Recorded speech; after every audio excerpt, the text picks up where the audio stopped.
સરકારી વકીલ, સરકારી પોલીસ, સરકારી FSL, સરકારી પંચો આ બધાનો દુરુપયોગ કરી ચૈતરભાઈને સજા આપવામાં આવી. અમે હાઈકોર્ટમાં ન્યાયની આશાએ અરજી કરી હતી, પણ આજે જે મને જાણવા મળ્યું એ પ્રમાણે હાઈકોર્ટમાંથી ચુકાદો આવ્યો અને ચૈતરભાઈને અમારી જે આશા હતી એ પ્રકારેનું રિલીફ મળી નથી હાઈકોર્ટમાંથી, જે અમારા માટે બહુ દુઃખદ બાબત છે. ચૈતરભાઈ જેવા લડાયક યોદ્ધાને જેલમાં રહેવું પડે એ નુકસાન ચૈતરભાઈનું નહીં, આખા સમાજનું, આખા ગુજરાત. નમસ્કાર દોસ્તો, વિડીયોમાં ફરી એક વખત તમારું સ્વાગત કરું છું. ફરી એક વખત આમ આદમી પાર્ટીના ધારાસભ્ય ચેતર વસાવાની મુશ્કેલીમાં વધારો થયો છે. હાઈકોર્ટે જામીન આપવા માટે સાફ ઇનકાર કર્યો છે. નીચલી કોર્ટે ચુકાદો એમને એમ યથાવત રાખ્યો છે. 2 વર્ષ કરતાં વધારે સજા પડી છે.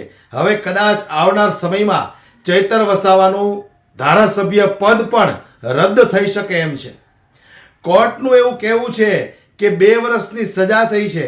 હવે જો ચેતર વસાવાને જામીન આપીએ તો સમાજ સાથે અન્યાય થશે, સમાજમાં ખોટો મેસેજ જશે. એટલા માટે આવનાર સમયમાં હવે જોવાનું એ છે કે ચેતર વસાવાને જામીન મળે છે કે નથી મળતા. પણ કહેવાનો દોસ્તો અહીંયા મતલબ મારો એ છે કે ભાઈ ઈમાનદાર ધારાસભ્યો, ઈમાનદાર નેતાઓ જેલમાં અને બુટલેગરો મહેલમાં.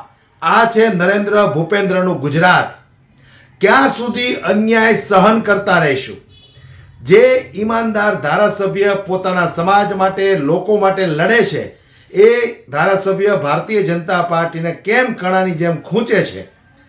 ચેતર વસાવાને આટલી લાંબી સજા ફટકારી છે. ચેતર વસાવાનો વાંક શું હતો, ગુનો શું હતો, એ સમગ્ર લોકોને ખબર છે. ખોટા કેસમાં ચેતર વસાવાને ફસાવવામાં આવ્યા છે. ત્યારે આ વાતને લઈને આમ આદમી પાર્ટીની અંદર ફરી એક વખત સન્નાટો છવાયો છે.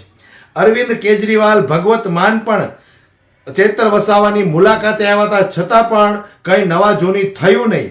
એટલે આ વાતને લઈ અને ગોપાલ ઇટાલિયાએ પોતાનો જે ગુસ્સો ઠાલ્યો છે અને ગોપાલ ઇટાલિયાએ સ્પષ્ટ એવું કીધું છે કે ભાઈ હાઈકોર્ટમાં અમને ન્યાય નથી મળ્યો તો અમે આવનાર સમયમાં સુપ્રીમ કોર્ટ સુધી પણ જશું અને ચેતર વસાવાને છોડાવીને રહીશું. જે રીતે ગોપાલ ઇટાલિયાએ એક ઇન્ટરવ્યૂ દરમિયાન પોતાનો જે બળાપો કાઢ્યો છે એને પણ એક વખત સાંભળી લો. આદિવાસી સમાજના યુવાનોને જાગૃત કરવાનું, આદિવાસી વિસ્તારમાં ચાલતી નકલી કચેરીઓનો ભાંડો ફોડવાનું, આદિવાસી બાળકોના શિક્ષણ, રોજગાર, જળ, જમીન, જંગલના અધિકારીઓ માટે લડવાનું, આવું અનેક પ્રકારે મોટું કામ સમાજ સેવાનું ચૈતરભાઈ કરતા આવ્યા છે. અને ચૈતરભાઈએ જે રીતે સમાજને જગાડ્યો એનાથી ડરીને ભાજપે એમના ઉપર જુઠ્ઠો કેસ કર્યો અને જુઠ્ઠા કેસ ચલાવી સરકારી વકીલ, સરકારી પોલીસ, સરકારી FSL, સરકારી પંચો આ બધાનો દુરુપયોગ કરી ચૈતરભાઈને સજા આપવામાં આવી. અમે હાઈકોર્ટમાં ન્યાયની આશાએ અરજી કરી હતી, પણ આજે જે મને જાણવા મળ્યું એ પ્રમાણે હાઈકોર્ટમાંથી ચુકાદો આવ્યો અને ચૈતરભાઈને અમારી જે આશા હતી એ પ્રકારેનું રિલીફ મળી નથી હાઈકોર્ટમાંથી, જે અમારા માટે બહુ દુઃખદ બાબત છે. ચૈતરભાઈ જેવા લડાયક યોદ્ધાને જેલમાં રહેવું પડે એ નુકસાન ચૈતરભાઈનું નહીં, આખા સમાજનું, આખા ગુજરાતનું છે.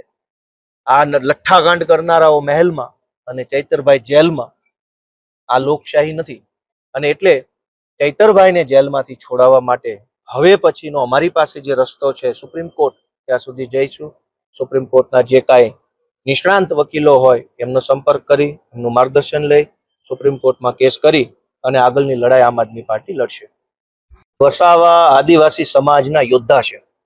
આદિવાસી સમાજના યુવાનોને જાગૃત કરવાનું, આદિવાસી વિસ્તારમાં ચાલતી નકલી કચેરીઓનો ભાંડો ફોડવાનું, આદિવાસી બાળકોના શિક્ષણ, રોજગાર, જળ, જમીન, જંગલના અધિકારીઓ માટે લડવાનું, આવું અનેક પ્રકારે મોટું કામ સમાજ સેવાનું ચૈતરભાઈ કરતા આવ્યા છે.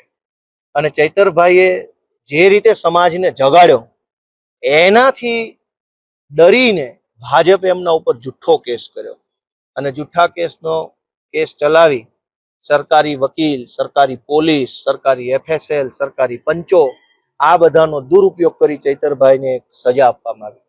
અમે હાઈકોર્ટમાં ન્યાયની આશાએ અરજી કરી હતી, પણ આજે જે મને જાણવા મળ્યું એ પ્રમાણે હાઈકોર્ટમાંથી ચુકાદો આવ્યો અને ચૈતરભાઈને અમારી જે આશા હતી એ પ્રકારેનું રિલીફ મળી નથી હાઈકોર્ટમાંથી, જે અમારા માટે બહુ દુઃખદ બાબત છે.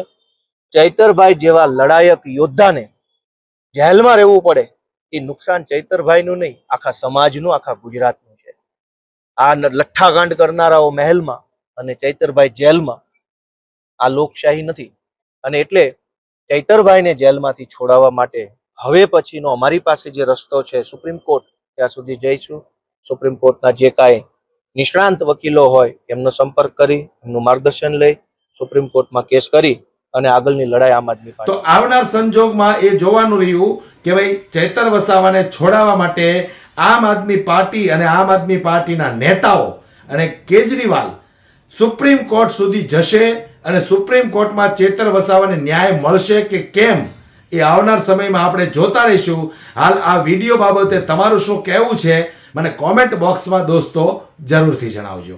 જય હિન્દ.